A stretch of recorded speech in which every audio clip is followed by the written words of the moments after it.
$1.2 billion lost to the state because of smuggling of Ghana's gold in 2022 alone.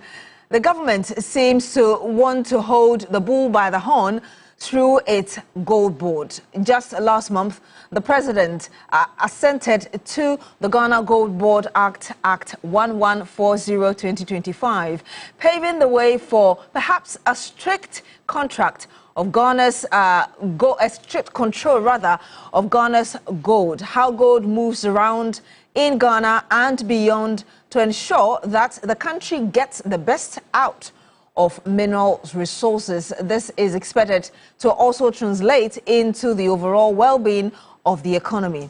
Now, tasked with monitoring of gold production, regulating trade and improving revenue collection, the question remains as to whether or not the gold board will deliver really what is promised. Yes, already the finance minister, Dr. Kaysol Atuforsin, has contributed or has said that the current stability of the city is because of the gold board. These are some of the things we'll be talking about. Hello, good evening, and welcome to Agenda. My name is Beatrice Adu, and tonight we'll be delving into this very conversation of the gold board and whether indeed this is the game changer. I do have on the panel with me Mr. Seth Cly. He is a mining consultant. Good evening to you, sir. Thank you so much for joining us on Agenda. Good evening, tonight. And the name is? Seth Cly. Your name. My name is Beatrice. Thank you so much for joining us. Okay, thank you so much. All right. We also do have our video call with us, lawyer and former member of parliament for Tamale Central and also former minister for lands and natural resources, Yusuf Hussaini. He joins us via video call. Good evening to you as well, sir. Thank you so much for joining us on Agenda tonight. Thank you for having me, Beatrice. We have as well Samuel Bekwin. He's Executive Director, Center for Extractives and Development. Good evening to you, sir. Thank you as well for joining us on Agenda. Thank you, and good evening to all your viewers. And we'll shortly as well be joined by Dr. Yao Graham. He's coordinator, Third World Network Africa. And I want to start with you very quickly, Mr. Yusuf Hussaini, about really the relevance of this in the midst of all the other institutions that we've had. But first off, I want to take you through really what this gold board is expected to do and whether or not is the game changer Ghana needs now moving forward. Now, the Ghana Gold Board was established by an act of parliament, like I just said, Act 1140. Indeed, it was assented to by the president just last month.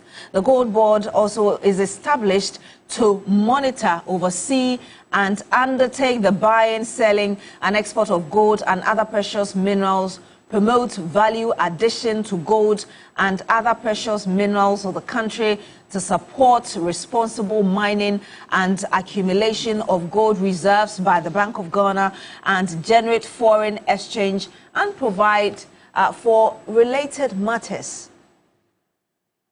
Again, the Ghana Gold Board, as we see in the act that established it just last month, is also the sole authority with exclusive rights to buy, sell, weigh, grade, assay, value, and export gold and other precious minerals in Ghana from the licensed artisanal and small-scale gold mining sector. Let me bring you some more here, because effective May 1, 2025, that's this month, the beginning of this month, it is a punishable offense to purchase or deal in gold without a license issued by the Ghana Gold Board. Now, all foreigners are expected to have exited the gold trading market by April 30. That's just last month, 2025. And foreigners may, however, apply to the Gold Board to buy off gold directly. Again, the Gold Board, backed by a seed capital of $279 million advanced to the board by the government of Ghana.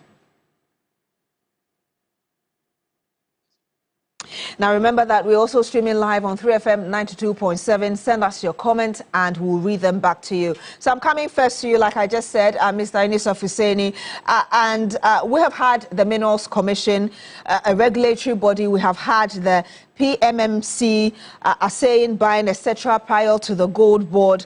I mean, what, in your opinion, do you think the government considered in setting up this gold board? Thank you, Beatrice, for having me, and good evening to my co-panelists.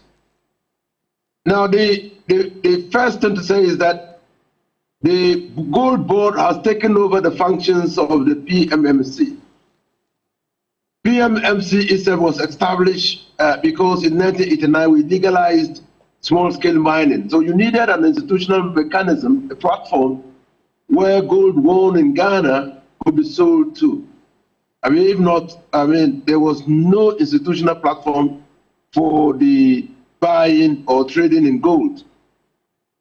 Now, the gold board is now a strategic institution redirecting how we treat our gold and its contribution to national development. Now, it appears to me that gold board is now playing a critical role in the way gold is used, or gold can be used to support our domestic currency, our national currency, to gain that value as a store of wealth, because now, hitherto, before the establishment of the gold board, many other buyers had access to Ghana gold, and this resulted in what I will describe as theft of our gold, because in 2022 or 23, about $1.7 billion of gold was exported out of this country, would have been accounted for in our books.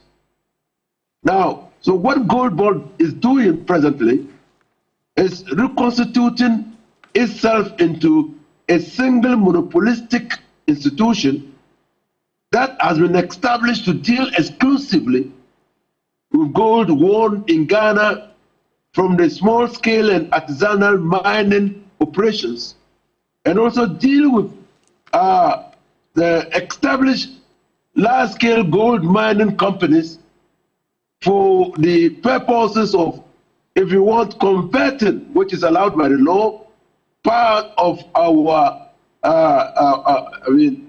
royalties in gold, because we, as a country, the law permits us to take part of the royalties in gold, and so you want to support the efforts of government, one, in stabilizing our currency, two, in building up the reserves, three, in plugging the loopholes which had come about as a result of the proliferation of the licensing regime and the smuggling of gold out of this country, which deprived the country of the benefits that were required. Mr. Fuseni, and we'll talk about, I'm glad you talk about monopolistic way of dealing with this, your own words, and also the theft of our gold. And I want to give the opportunity to the other panelists to also give us their preliminary comments as well. But just a quick question before I go to the other panelists. You are enumerating the challenges that we had with the previous agencies like the PMMC, the Minerals Commission, as well as others that, you know, were individually doing their own work to ensure we at least managed the mining of gold and everything around it. What would you say to critics who would argue that perhaps you could have strengthened these institutions instead of coming with a new, a new institution, as it were, championed by the president, even ahead of he becoming president? So what are the new institutions? The new institution is Gold Board. And like I said, that institution has taken over the functions of the PMMC. So the question is, you could have strengthened the existing ones instead of forming a new one. The mandate of Gold Board itself It's expanded. It's expanded. Now, there is a new direction on how to treat our gold. And it is the belief of government that this new... We seem to be losing Yunus Hussaini there, but Ghana gold. Mr. Hussaini, are you still with us? Let me come to the studio here before I get to Mr. Samuel Bakun, who is also over video call with us.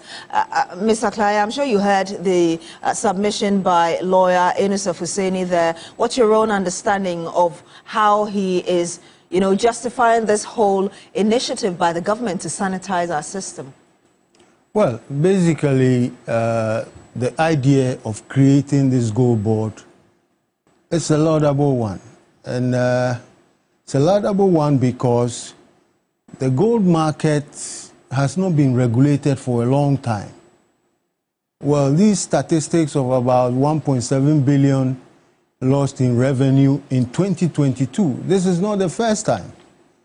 I personally, and before I continue, let me just give full disclosure, because I have worked for PMMC for years. I have been a board member of PMMC also for years. And I've literally been in this space for the past 35 years. So I know how the space is regulated in the past. So indirectly, you're lauding this initiative because you met that the institutions you worked with previously were ineffective at dealing with these problems. Well, I won't say ineffective, because the law establishing PMMC was not the same law that we have right now with the gold board. You understand? We had a mandate under the PNDC law, I think 218 or 217, then, because they had legalized gold from small-scale mining. And therefore, they needed an institution to market the production, and hence the formation of PMMC, which hitherto was just called Diamond Marketing Corporation, only to deal with diamonds. So I think this initiative of the gold board is trying to literally, for want of a better word, police the gold trade in such a way that we will avoid all these leakages. Because I'm one proponent of the fact that Ghana can use gold to sort of impact tremendously its GDP. I can give you a few examples of countries that don't mine 1 gram of gold, but they are trading gold on paper and making billions of dollars. I don't see why we cannot. And once we create this vehicle, which is a gold board, and with the right policies and direction, we will be able to impact our GDP greatly, apart from the other, what do we call it, goals that have been set for the board to achieve. And I want to come to you now, Mr. Samuel Bakun, Executive Director, Center for Extractives and Development. I'm sure you heard the submissions of both Mr. Yunus Hussaini as well as Mr. Clay here in studio, kind of really, as it were, praising the government for this very initiative. Where do you stand on this?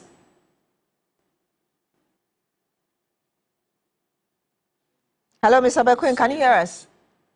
I agree with, both of my co-panelists. The reason being, I have also been in the sector for some time, working on governance. Let me put these facts out. 40% on the average of all gold export out of Ghana comes from small-scale sector. In 2024, that 40% was $4.6 billion. That was the value of the gold exported. The small-scale sector contribution is significant, and in the whole world, Ghana has the largest small-scale sector in terms of based on the value of export in the whole world. In most countries that produce gold, they do not allow small-scale gold production officially in most of the advanced countries. Now, another important fact is small-scale is the most visible destructive sector when it comes to our environment. The reason being that whilst the sector has been the backbone of most communities, host communities, and potentially increase incomes in some of our regions, particularly the host regions, it is also the key. My light just went off, so sorry. It is also the key kind of, I would say, the contributor to a lot of the jobs in these communities as well. At the same time, it destroys a lot of river bodies and water bodies. Now, when it comes to taxes, I led and coordinated the first ASM report for the Ghana Extractive Industries Transparency Initiative.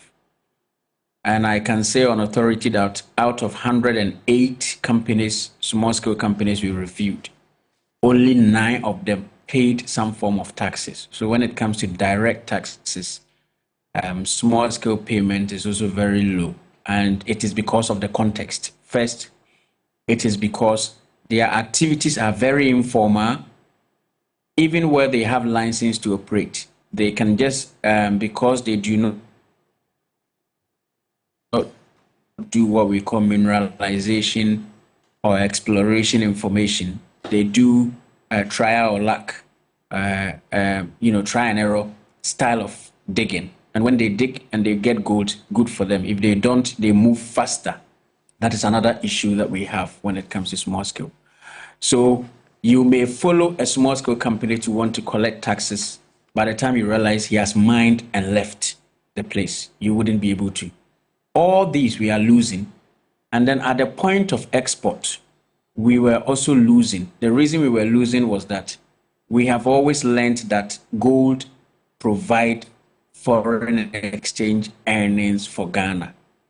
But unfortunately, there was no formalized system that ensured that small-scale gold that were exported, which was valued at $4.6 billion, that particular dollar would come back in a more formal way to support the economy, especially on our forex. And so over the years, I'll give you an example. My co-panelists in the studio who have worked in the industry for longer, there are examples of Ghanaians who buy gold on behalf of investors outside there. There is an example of one Ghanaian who mentioned that he buys about $300 million of gold from the small scale to his investor out there. The investor sometimes sends somebody to bring him the 300 million in cedis. How the money gets to Ghana to become cedis, nobody knows. And then he buys the gold and take a gold worth $300 million every month to them. They only send his margins to them, to him in Ghana here. There is no policy that ensures that the $300 million should have come in a form of dollars into our commercial banks or even our Bank of Ghana in order to shore up the dollar that we need for import. So the gold board here is a very laudable idea. What does it mean? What gold board means is that over the years, we are losing from the production side of our small scale, destroying the environment with less taxes. One of the key areas we could capture the benefit of the small scale sector is that 4.6 billion should come into our economy as dollars so that it comes to exchange for our cedis. And what does that mean? It means the people who are bringing the money to buy the gold will be demanding our cedis, therefore increasing the potential appreciation of the cedi.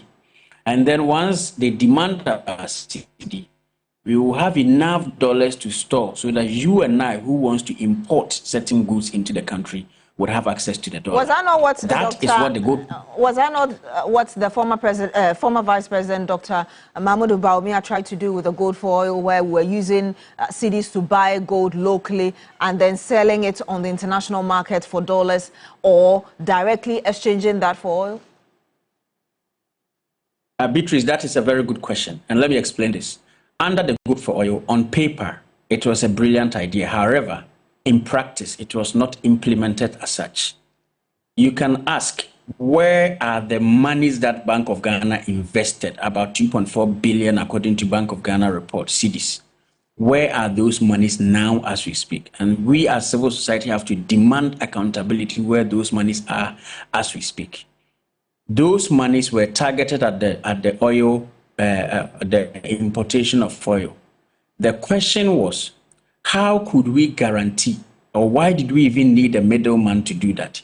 You could have equally bought the gold with the Bank of Ghana money, gone to sell and bring your dollars right to the Bank of Ghana, so that the oil people could have access. Why did we need to have a middleman who would say, I will take your dollars and import the fuel for you? There was no need for that particular middleman. And I say that there was no need because when it came to implementation, in as much as it may have worked up to a certain point, we didn't see the coordination of how those who were buying the gold on behalf of the PMMC, we didn't know which individuals. They were not licensed officially for us to see whether they were licensed. But this time we have a law that says that whoever buys gold on behalf of PMMC have to be licensed as on behalf of Gold Board has to be licensed as an aggregator. So there is a bit more control over here. And here we are not linking it to oil. We are saying that the 4.6 billion, if we use last year's export as a yardstick, the 4.6 billion. Now the Gold Board intend to ensure that if you want to buy gold from Ghana's small scale sector, you would deposit your money. If it was 300 million a month, deposit it with the Gold Board or Bank of Ghana. The Gold Board will buy that gold on your behalf and give it to you. So the Gold Board will buy in cedis and give it to you. That is if you have your own. If the Gold Board is purchasing, the Gold Board has been allocated some monies. And the basis for those monies were that we understand that the small scale produces between 3 to 6 tons a week. Out of that, official figures had covered about 3 tons every week. And therefore, if you calculate the 3 tons up to a month, we believe that every week, the Gold Board could purchase around $200 million or $250 million. And if they can turn around twice in a week, it's very difficult. But in a month, at least they can turn around maybe 3 times. And if they turn around 3 times, that would mean they're able to mop up the gold that have been produced by the small scale and export. So if you want to buy gold, you come through the Gold Board, you go through what we call a due diligence. And then that due diligence ensures that the source of your funds coming to buy gold from Ghana is coming from a right source and not through organized crime groups, which is another aspect that even though it may not have been intended, but this is one of the unintended consequences. How do we deal with organized crime groups and other groups that have infiltrated our small scale sector? Mr. Beku, I want to go to the other panelists to share their views as well on what has been said so far. But aren't you concerned about what critics are saying? That, and indeed, we heard Mr. Anis of Husseini say that this is a monopolistic way of ensuring that we are guarding what we have. And that is the word and really the stance that critics have issues with, that it looks like it's an indirect state capture, as it were, of a commodity. For instance, the person who has this view, one of them is Dr. Prince Ama, former MP, really not so satisfied with this sole responsibility, as it were, under the Gold Board. How do you respond to such an argument?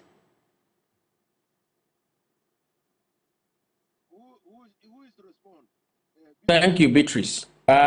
One thing I would say is I see the Gold Board role as the conduit, similar to Cocoa Board, similar to other Gold Boards that has happening for years. In Guyana, for instance, in Tanzania, they are also doing similar. The Gold Board role, I don't think it is a very monopolistic role, because what the Gold Board is doing, first of all, they have two different conduits. First, the first conduit is, if you are an aggregator who have gone through a due diligence procedure with the Gold Board and they have verified all your existing investment, and they've noticed that you've put in the necessary security, including financial security, you'll be able to have access to Gold Board's money to buy as an agent for the Gold Board. That is one I understand. The second one I also understand is, if you have your own money, and your own money you want to buy gold, you can do so from what Gold Board calls self-financing aggregator. And that first self-financing aggregator means you have your own money, you want to buy your gold and export, but you will be exporting through the Gold Board, meaning you sell your gold to the Gold Board. If you do not sell your gold to the Gold Board would ensure that the person buying the gold from outside the country comes with the dollar, and that particular dollar is used to is stacked as Bank of Ghana exchange that dollar for you using the Bloomberg rate. So in that case, we are ensuring the foreign exchange earning role of our gold sector. So so I don't see them to be a whole monopoly. However, I would say that we should ensure the governance measures, the procedures to ensure licensing are very transparent so that it does not become a conduit for political expediency. That one, I can say that as a governance person. Let me get a quick thought of Dr. Yao Graham, coordinator of Third World Network. I realized he's just joined us now. Doc, we've advanced in the conversation, and just in summary, we've heard the panelists talk about why they think that it's time to really coordinate a gold business, as it were, properly. I want to ask you this question, really, about what the finance minister said yesterday, that already we are seeing a positive effect of the Gold Board on the stability of the cedi. How do you see that? Well, I mean, I found that it may be true, but I found that a bit puzzling because there have been larger dynamics at play around the economy before the Gold Board was created. So, I mean, he may be talking up its potential, but I think the agreements, the fact that the country has met the requirements of the fund, and I'm sorry, Doc, your line is going bad. If you could just reposition yourself so we're able to hear you clearly. Well, I mean, I'm saying that the Gold Board may be making a contribution, but I'm not sure that we can. I don't know how large a role we can attribute to it. I think going forward, we would be in a better position to be able to evaluate that contribution to the exchange rate and so on, because there are other larger processes at play which are affecting the economy. The government's adherence to the IMF targets, certain restoration of confidence and so on. So it may be a contributing factor, but I think that it's too early to be making a large call. I haven't seen the data that is using to talk, but that's my own impression. I think it's early days yet. I don't know how much volume, for example, of foreign exchange has come through the global, because ultimately the stability of your currency is a function of many factors. A key one being confidence in the economy. People not making a run on your currency, and therefore, driving the exchange rate down. And I think those variables are also important for understanding what is going on with the cedi. Those variables are important in terms of understanding what's going on with the cedi. Dr. Yao Graham, when we come back, we'll continue with this conversation regarding really how much we can ensure that the Gold Board contributes to the economy as the government is wishing for, and what needs to be done to ensure that Ghana gets the best out of our gold. This is Agenda on TV3 with me, Beatrice Adu. Stay with us.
And you're still here on Agenda on TV3. My name is Beatrice Adu. We are looking at the gold board that was recently established and how this could contribute to the overall well-being of Ghana's economy and to ensure that the country is getting the best out of its natural resources. I do have on the panel with me former Member of Parliament for Tamale Central. He's also former Minister for Lands and Natural Resources, Inusa Fuseni. He's a lawyer. I also do have as well Mr. Seth Clyde. He's a mining consultant. I have our video call Samuel Bequin, Executive Director, Center for Extractives and Development, as well as Dr. Yao Graham, Coordinator, Third World Network Africa. And I'm coming back to you, Mr. Fuseni, because we last heard Dr.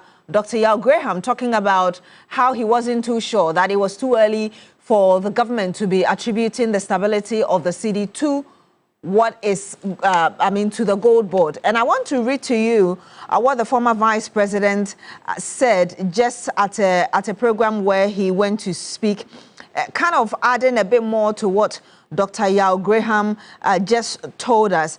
And I'm just going to read that to you and get your reaction. And this is exactly what he said. If you ask a simple question to the NDC to point out exactly what policy they have implemented that has resulted in the appreciation of the cedi, they cannot tell you one. They only passed their budget in March. They've not even issued any contract and paid for anything. So you cannot ascribe what is happening to the currency to a policy that they have implemented. Mr. Fuseni, how do you react to this statement coming from the former vice president? Well, so when the former vice president was in office and his government was implementing all the policies that were stabilize the city, why was the city not stabilized? So if we are on autopilot and the city is stabilizing, there should be many questions that should be asked. Vice President must know that, just like Dr. Graham has said, there are a lot of factors at play. One, the confidence that the international community has in this administration, largely because of the prudence that has been exhibited by this present government. Two, this is a new government, and they've shown clearly that they want to do things differently. And so you will see clearly that John Dramani Mahama has shown that he wants to have a lead on the expenditure of the country. Three, the Bank of Ghana has told us that within the 4 months that this government has been in office, they have been able to mop up 72.8 billion Ghana cedis from the system. It simply tells you that the Bank of Ghana is using monetary policy to target or anchor inflation. And so the inflation is no longer driving the exchange rate, conditions of our cedi to the dollar. 3 or 4, the Minister of Finance has told us in his budget that the economic situation of this country is troubling and it will require sacrifice, accountability, transparency, and discipline. Discipline in the way we spend our resources. And you can see that the focus of the Ministry of Finance and Government is to spend in productive sectors of the economy. And a key lead he gives is that about 200,000 acres of land will be secured for the purposes of cocoa plantations. That should tell you that this is how this government intends to build on the productive and growth sectors of the economy. So many things are happening.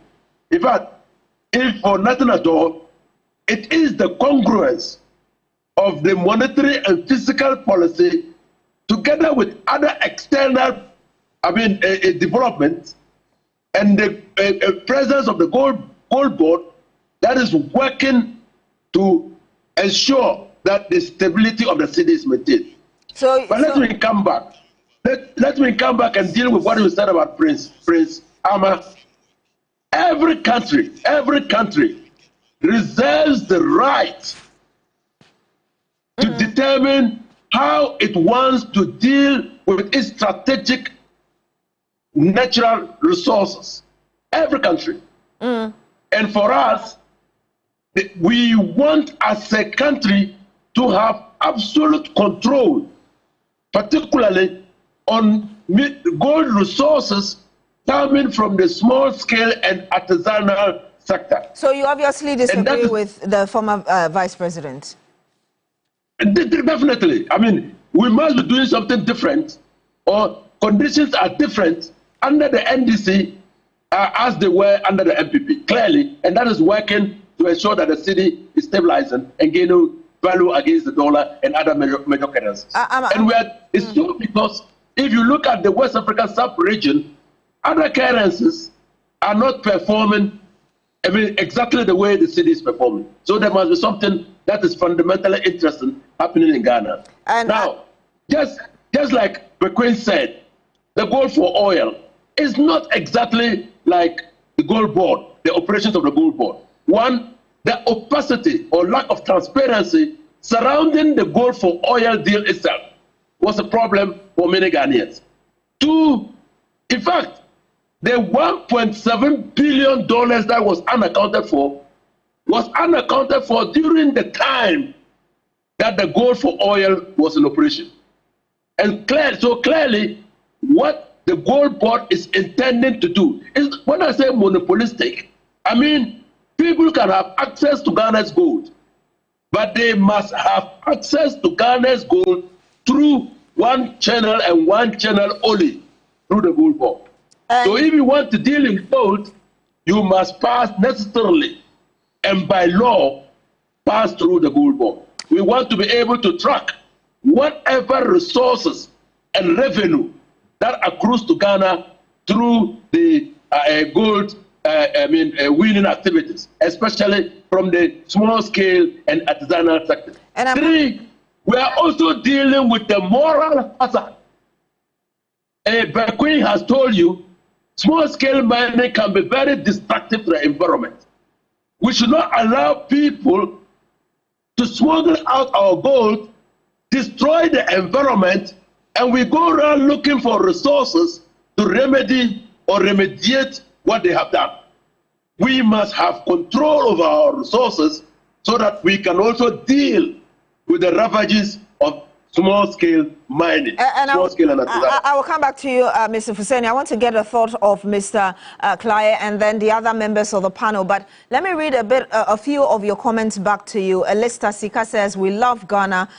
He says again that all the best to President Mahama for resetting Ghana. Also, there's Abdul Latif, MPP, Egu. Okay, there's Tete Zuta, who is saying that MPP is simply scared of the gold board. There is Nana Jiman, who says, thumbs up. The thumbs that voted for President John Mahama are the same thumbs doing Galamsey. If he wants to stop Galamsey, then the gold board is needless because, okay, he mentions other companies that he thinks must be checked. And yes, a few more of your comments coming through, but I'm coming to you, Mr. Clyde. The finance minister, again, said yesterday that we should no more see the chaos in this sector because of the gold board. Per this current framework we do have, including the act that establishes this gold board, are we likely to see this? Well, basically, like I said in my opening remarks, this whole initiative is quite laudable.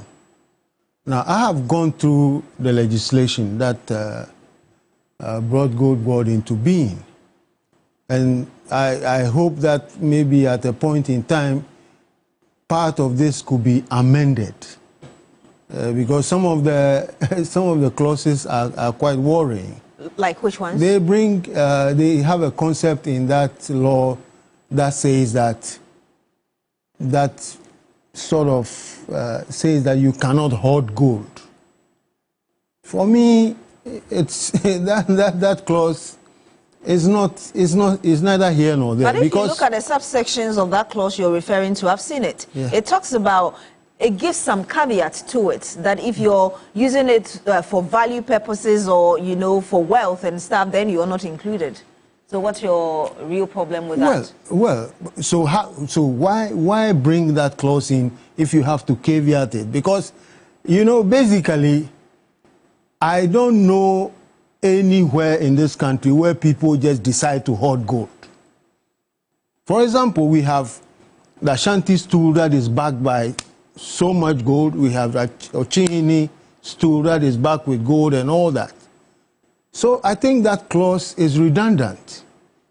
And if it could be amended, because people also can try and put their money into gold and keep it for posterity. So this gold hoarding thing, and the question I ask is, how are you going to determine that somebody is hoarding gold?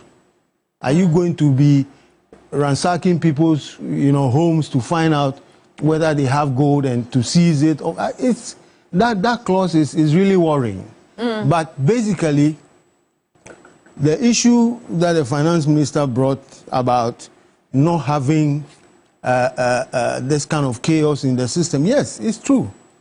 Once there is a kind of control within the sector, those times of, you know, kind of chaotic transactions where people go, our law says that foreigners cannot go into the bush to purchase gold. But it was happening. Act 703.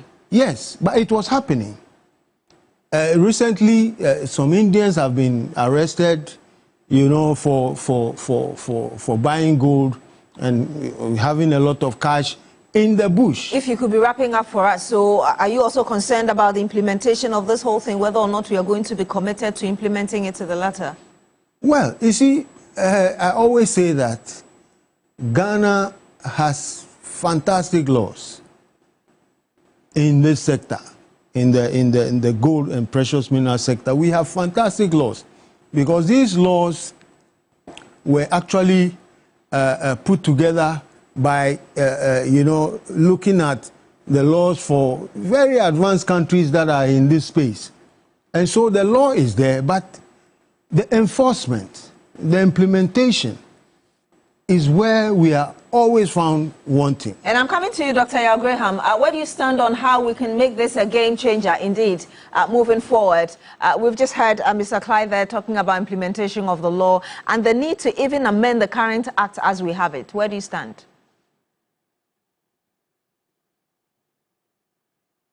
Dr. Graham, are you still with us? And usually it's best to operationalize a law for some period before you get into amending. You experience it, unless there's an obviously egregious kind of provision, which is obviously wrong.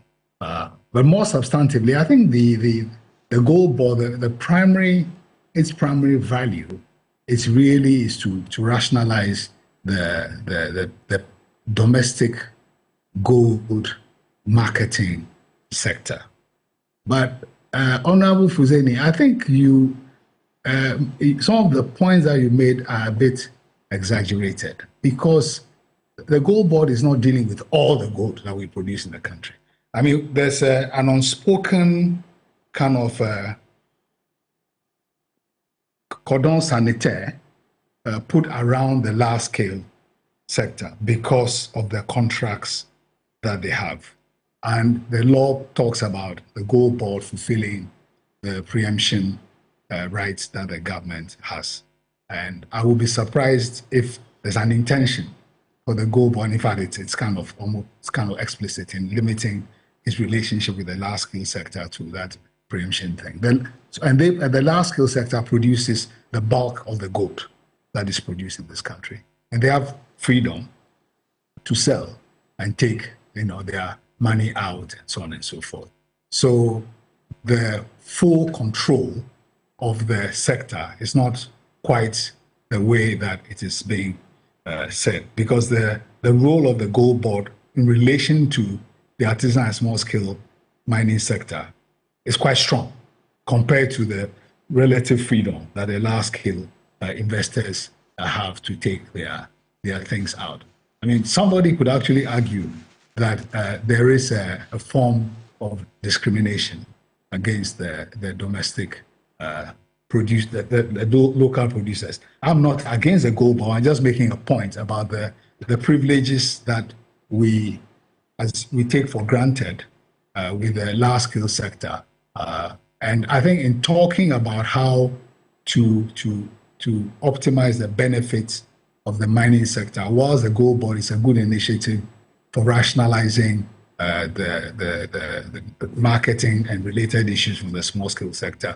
I mean, I do hope really that some of the irrationalities and illegalities that the small-scale sector have been subjected to, particularly in the context of this anti-galamsey thing from Operation, what was the name of that? The 2017-2018 drive.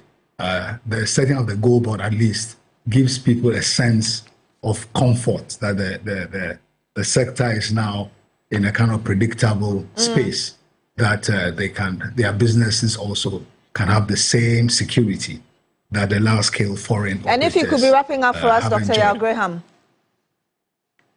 I'm done. Okay, I'm coming to you, Mr. Bequin. If you're able to tell us really how we can make this work.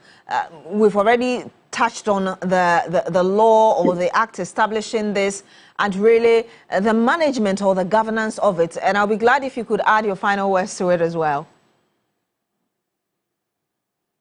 Well, now, I think the government focus had been on the forex, using the gold board. For me, what I can say is, in order to ensure gold board is sustained, we have to ensure that the activities of gold board in relation to the law should be very transparent. We should establish transparent measures. We should establish point of accountability. And what do we mean? The regulations for the law has to be well consulted with stakeholders to ensure what is practiced in the industry is now in the subsidiary legislation. Mr. Bequin, sorry for interrupting. You have just about 1 minute, just so we can wrap up. Yes. Number two, if gold board is using the government money to buy, the same accountability measures should be applied to them. How much of gold do they buy every month, possibly even if it can be weekly? And how much have they exported every week? Those report, if possible, quarterly report like what the oil sector does. Quarterly report for how much gold they've bought and exported, and if possible, even if they want to, if it is in their regulation, through the various aggregators, who are the aggregators that buy on behalf of gold board, who are the off-takers, and whether we can have certain transparency on them as well. I think that would instill more confidence in Ghanaians and ensure that that particular plan by the government to stabilize the city through the gold board is. But one last thing I want to ask is, where the gold board has responsibility to engender responsible mining, I think they should do that as well, because we want to ensure that we don't only provide gold, but we also have access to the London Bullion Market Association markets, which is the market that, call for responsible sourcing, which is your gold shouldn't come from an environmental destructive area, not a conflict area.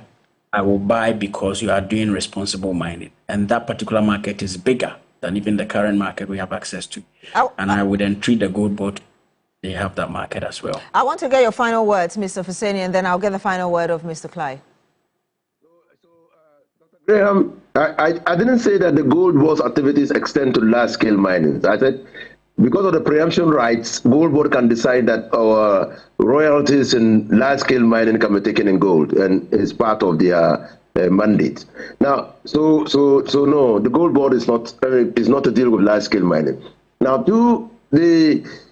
like Bequin has said, there are challenges, and so gold board must have its eyes fixed on the way gold is worn in this country. I mean, he cited the London Bullion Gold Bullion Association's prescriptions.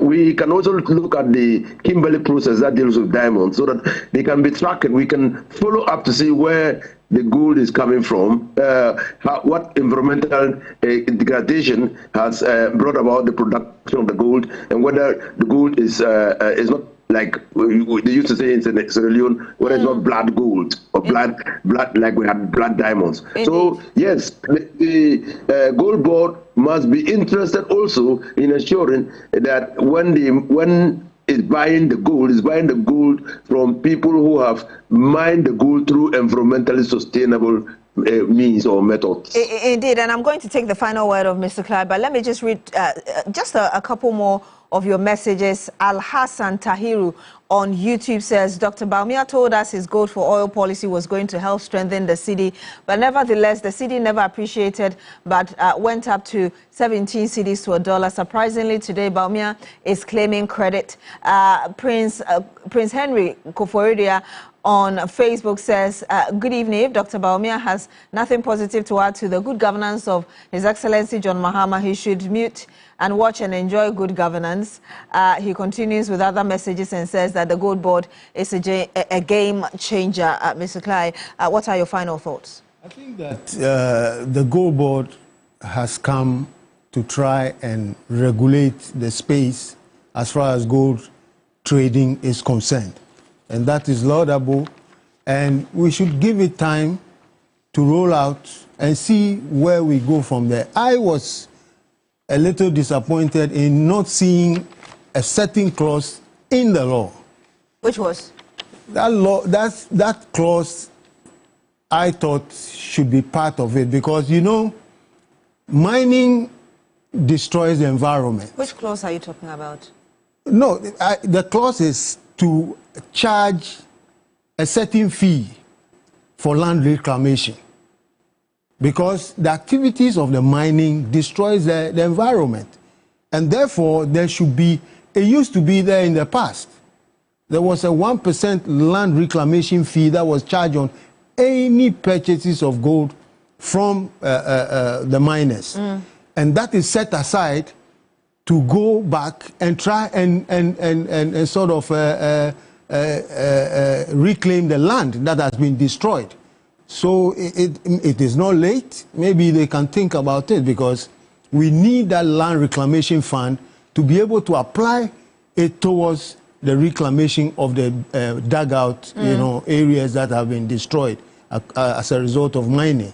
Mr. Seth, you're done with your points? Yeah. Thank you so much, Mr. Seth Clyde, for joining us on Agenda. Seth Clyde is mining consultant. We've also had Inus Hussaini, lawyer, former Lands and Natural Resources Minister, and also former Member of Parliament for Tamale Central. We've had Dr. Yao Graham, Coordinator, Third World Network Africa, as well as Mr. Samuel Bekwin, Executive Director, Center for Extractives and Development. My name is Beatrice Adu. Thank you so much for joining us on Agenda tonight. Join us again next week. Good evening.